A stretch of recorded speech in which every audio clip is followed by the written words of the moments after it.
Welcome back to the channel. Today we're checking out Wage War, Don't Let Me Fade Away. I don't think I'm familiar with this band or this song. So, we're gonna see how this goes. This was requested by you guys. So if you want to request that I check something out, links are in the description of how to do so. If you're unfamiliar with this channel, there's honest reactions around here. So you'll know what I actually think about this. Good, bad, or otherwise. That's how we do it. We're not just sit here, vibe, and stroke everyone's egos. But maybe that's what'll happen if I really like the song. But let's go. Oh, this sounds like a kind of a song.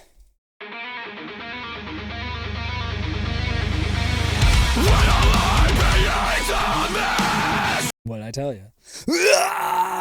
It kind of even had the same sort of tonality he was coming to. We all hide behind a mask. You know, I have a channel that's masked, but it's not to hide. But that's not what he's talking about. He's talking about we all have our fake personas that we put on to the world.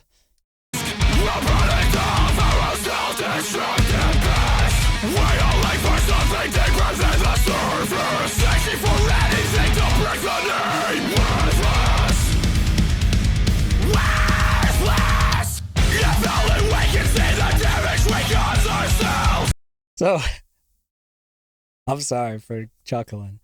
This is one of those songs where the lyrics and the tone just clash. It happens not very frequently, but it does happen. It's always funny to witness. Like you've got screamo lyrics to a song screamo vocals and instrumental to a song that's lyrics are, they're not angry, right? And so when you're doing any song, your vocal delivery should be in the same emotional tone of the lyricism, right? Otherwise, it just kind of gets goofy. Now, a lot of people just don't pay enough attention, and they'll just hear the lyrics and they don't care how they're sung. But someone like me, who like music is my entire life and profession, that stuff sticks out to me a lot more. And so, like, if I'm gonna sing, for example, a song about big booty hoes in the club, probably not gonna do that as a acoustic ballad on guitar, right? The same lyrics might sound great in a hip hop song, but if I'm just strumming on guitar about big booty hoes, it starts to become comical because of the juxtaposition. This is fringing and jumping into that comical territory because he's like talking about his deep emotions and how he feels worthless and how he puts on a facade to deal with these mental issues, but he's just screaming. And that's so counter to the type of emotion that the lyrics are capturing. The lyrics are capturing sad, pensive, internal, like just struggle and depression, but you're screaming. And it's just there's a sharp disconnect for me between the sound of the song and the vibe of the lyrics. Like this stuff can make you angry, but he's not even talking about the parts of it that would anger him. He's just talking about sadness, and it's just a weird vibe. It is for me comical. I had involuntary chuckling at the once again the juxtaposition of this type of lyrical content just being straight up screamed. But let's see where it goes. Maybe it'll get angrier and justify the tone.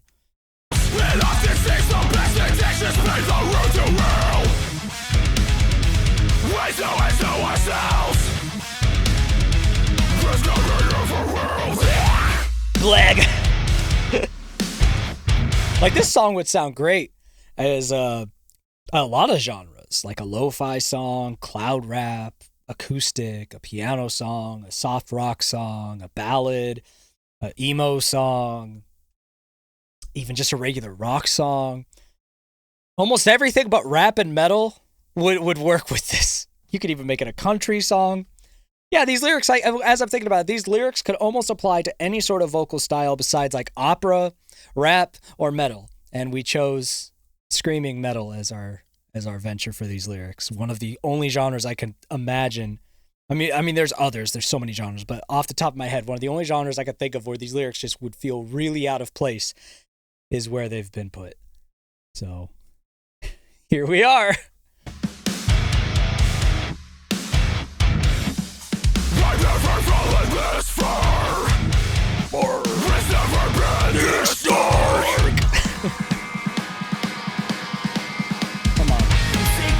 There we go. And then this part feels like it's the right genre for the song, you know? That now we've met into more of like a traditional emo-y type of vocal, and it's like, okay, the lyrics make sense, but these verses are unintentionally comical. I feel like I'd have to either still be in middle school or maybe early high school or have heard this song for the first time at that age for this to have been like impressionable to me, to not realize how goofy it sounds. Because the lyrics are relatable as hell. But for the sound to not be like, what the hell are you doing with this sound and these lyrics? I feel like you have to be a lot more young and impressionable for this to not be unintentionally humorous, which probably for a lot of younger folks, you know, this song was really important to them. There's nothing wrong with that if a song meets you at the right time in your life. But for someone who's a full-grown adult, even if you relate to the lyrics, which I could relate to a lot of these lyrics, you're going to notice how goofy it is in context.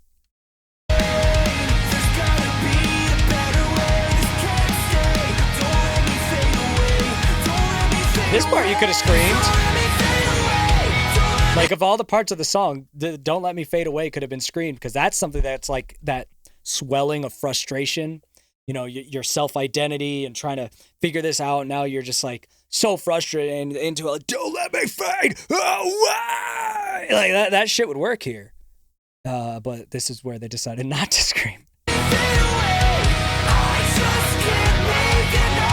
they're screaming in the background there.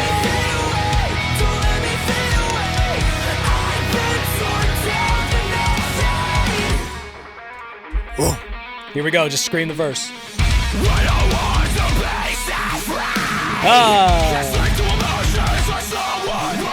The prior reaction to Motionless in White, I was talking about how Motionless in White does this style of music correctly from like a technical standpoint, how they arrange the songs, the lyrics, etc. And I had mentioned that there's a lot of groups in this genre who, from a technical perspective, really struggle to do this genre well. And I think this is a good example of what I was referring to. Sorry, Wage War and Wage War fans, but this is a perfect example of what I was talking about when I was praising Motionless in White. Even though it's not like a genre that I love, they were doing everything properly. And so from a technical perspective, I could really respect the song's structure, the choices they make lyrically, and how they portray it. But then you listen to something like this and you just go, was anyone involved really paying that much attention?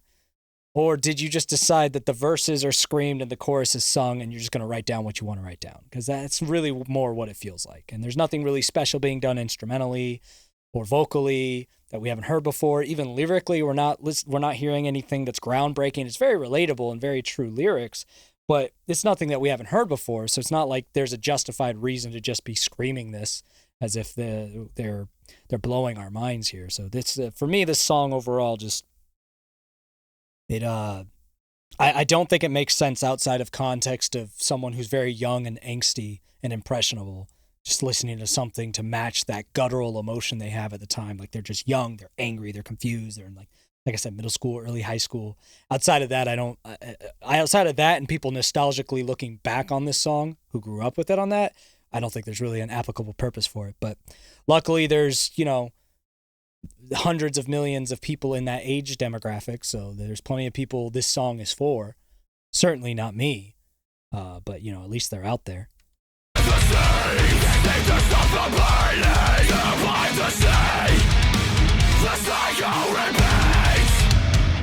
Feels like I'm made to feel. That one's fine to be screamed.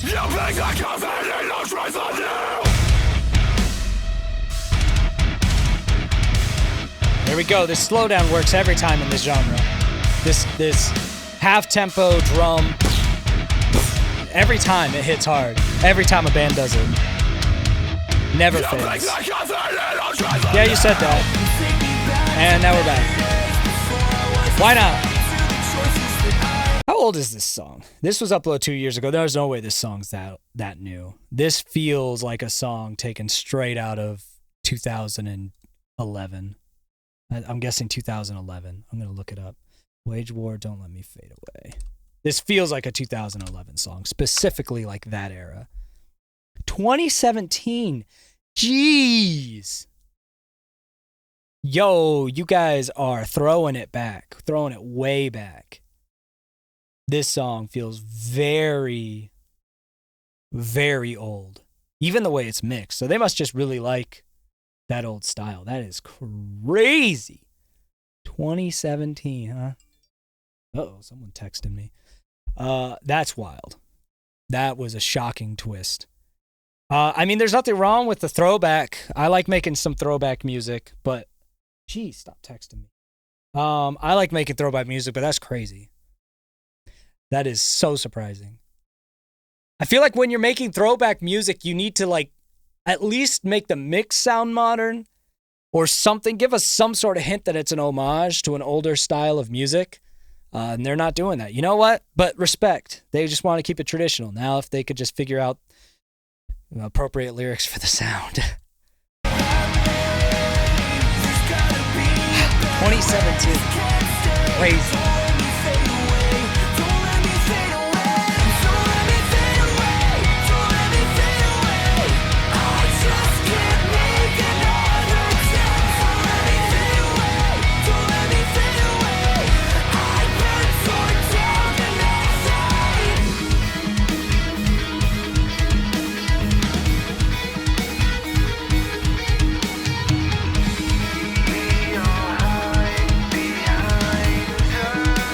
See, this line sounds way better, so. Are we gonna do the whole first verse? Sung now? It sounds better this way. No, just those two lines, okay. There's not a lot of lyrics in this song, are there? A lot of repetition. That's fine. These lyrics sound a lot better in this context.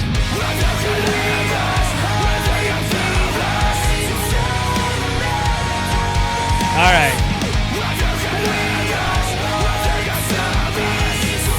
If we're going to do this back and forth, where you have the screaming and the singing to create that dramatic end,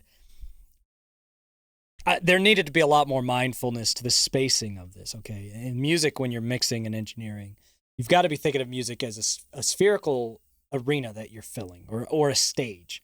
Where would these things be on a stage? And right now, all of the vocal channels are just centered. So it would be as if on the stage and in the performance, the lead singer is screaming and the other one's singing, like, and they're standing like shoulder to shoulder with each other, and the monitors are like right beneath them. And there's just an unsatisfying lack of fullness to that. And when you're adding this many layers, what's a lot more satisfying to hear, there's a couple things you could do. You can either widen all of the vocals so it feels like they're surrounding you, or just widen one of the vocals and leave the other one in the center chain. One of the most satisfying things to do with this, which a lot of artists will do if you listen for it, is you have one or both of the vocals bouncing from the right to the left, or just stuck more in the right or the left to kind of give them that spacing. I think this would have really benefited a lot from that bouncing, which we call a ping pong effect in the engineering world, where you have like the screaming, for example, like the first half of the refrain screamed in this ear and then switched to the other ear would have added a dynamic element to this that would have made it so much more satisfying and feel a lot more complete. So like, if you could hear this, if you could feel, like jumping from one ear to the other while the singing is saying in the center channel, anything like that would have made this all feel so much more intentional. Right now, it just feels like everything's fighting over each other. That it's just, there's not enough headroom for the sound, and it's just a muddying of sound, because that's literally what's happening, because you have to compress all of this to make it fit, and you have everything fighting for the same spot, the same frequencies in your equalizer, the same spacing since it's all in the center channel, and there's just no intentionality to it. It's just noise at this point. And you could try to be like, well, it's trying to be noise to drive home the messaging of the song and the chaos. You could also do that more intentionally, though. You can overly distort or overly compress to make it really known that this is trying to be noisy. But this sounds very unintentional and accidental, and it's kind of a bummer. This is supposed to be the big climax of the song, and it's a cool concept that's just executed in a very amateurish kind of way, which is strange, because I feel like the production of this sounds like a band that probably has a lot of resources. So I'm not sure why or how you would end up with this as the final product, since there was probably a lot of people involved in making it. It's just kind of a bummer. It happens sometimes. I've been in those rooms when a professional production's being made, and there's a lot of reasons that something like this can happen. Sometimes just a time crunch, and the engineers in the room know they should do it differently, but it's too late. We're sending it out, kind of a thing. That happens quite a bit in the industry, more than you would think. But yeah, something here went awry, and this finale is very disappointing. And it's not like I loved the song, but from a musical perspective, we still could have had something really cool here, and it's a bummer that we didn't get that.